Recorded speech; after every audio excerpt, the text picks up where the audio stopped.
गांव की गलियों में खाक उड़ती थी। लोग अपनी अपनी रोजी के चक्कर में मसरूफ रहते थे।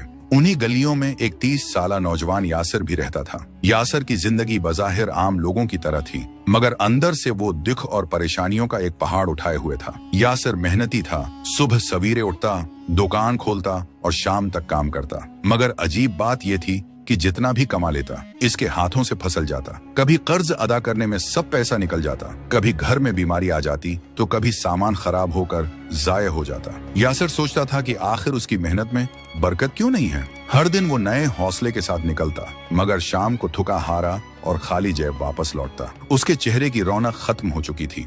दोस्त अहबाब भी उसे देखकर अफसोस करते।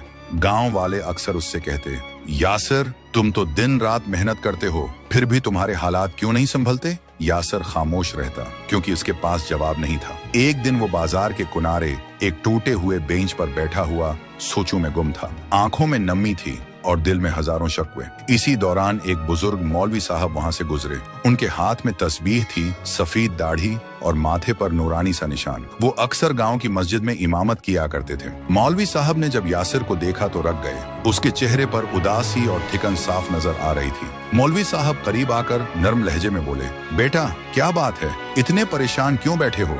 यासिर ने सिर झुकाकर कहा, मौलवी साहब, मेरी जिंदगी मुश्किलात से भरी है। मैं दिन रात मेहनत करता हूँ, मगर मेरे काम में बरकत नहीं है। जितना भी कमाता हूँ कहीं ना कहीं खत्म हो जाता है। कभी बीमारी, कभी नुकसान, कभी कर्ज। मैं समझ नहीं पा रहा कि आखिर मेरी मेहनत जाये क्यों हो रही है। मौलवी साहब ने शफकत भरी मुस्कुराहट के साथ उसे कंधे पर हाथ रखा और कहा, बेटा, ये दुनिया सिर्फ मेहनत से नहीं चलती, बरकत अल्लाह की तरफ से आती है। अगर इंसान दुनिया के कामों में उलझकर अपने रब को भूल जाए तो मेहनत के बावजूद सुकून और बरकत नहीं मिलती। यासिर ने हैरान होकर पूछा, मौलवी साहब, तो फिर मुझे क्या करना चाहिए। मैं तो मेहनत करता हूँ, मगर अल्लाह की रहमत शायद मुझसे नाराज है। मौलवी साहब ने कहा, मैं असर की नमाज पढ़ने जा रहा हूँ, तुम भी मेरे साथ चलो। अल्लाह के घर में जाकर दिल खोलकर दुआ करो, सब ठीक हो जाएगा। रब्बिल आलमीन के दरवाजे हमेशा खुले रहते हैं। यासिर कुछ लम्हे सोचता रहा, फिर बोला, शायद आप ठीक कहते हैं, मैंने नमाज को बहुत हल्का लिया है। वो मौलवी साहब के साथ मस्जिद चला गया।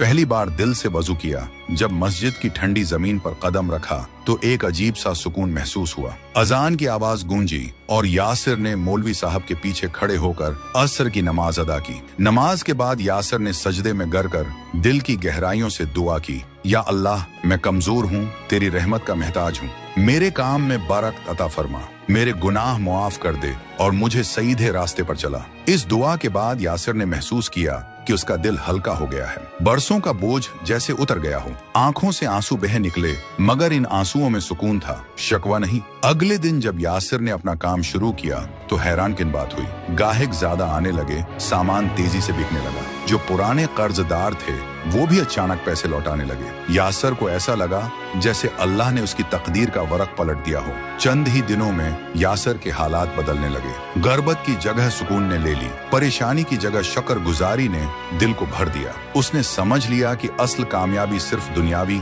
मेहनत में नहीं बल्कि अल्लाह से जुड़ने में है। यासिर ने मौलवी साहब को जाकर शुक्रिया अदा किया और कहा, मौलवी साहब, आपने मुझे जो रास्ता दिखाया वही मेरी जिंदगी की असल तब्दीली है। आज मुझे यकीन हो गया है कि नमाज के बगैर रिज्क में बरकत नहीं होती। मौलवी साहब ने मुस्कुरा कर कहा, बेटा, ये तो अल्लाह का इनाम है। जब बंदा अपने रब को याद करता है तो अल्लाह उसकी दुआएं कबूल फरमाता है। कभी नमाज न छोड़ना, यही तुम्हारे रिज्क और सुकून की असल कुंजी है। यासिर ने उस दिन के बाद अपनी जिंदगी बदल ली। वो 5 वक्त का नमाजी बन गया, कुरान की तलावत करने लगा और हर काम से पहले बसमल्ला पढ़ने लगा। इसके कारोबार में दिन दगनी रात चौगनी तरक्की होने लगी। अब गांव वाले उसकी मिसाल देते और कहते, देखो, ये है नमाज की बरकत। सबक ये कहानी हम सबको याद दिलाती है कि दुनियावी मेहनत जरूरी है, लेकिन असल बरकत अल्लाह की तरफ से आती है। अगर हम नमाज और दुआ को तर्क कर दें तो मेहनत के बावजूद सुकून नहीं मिल सकता, मगर जब दिल सच्चे यकीन से अल्लाह के आगे झुकता है तो वो रब अपने बंदे की तकदीर बदल देता है।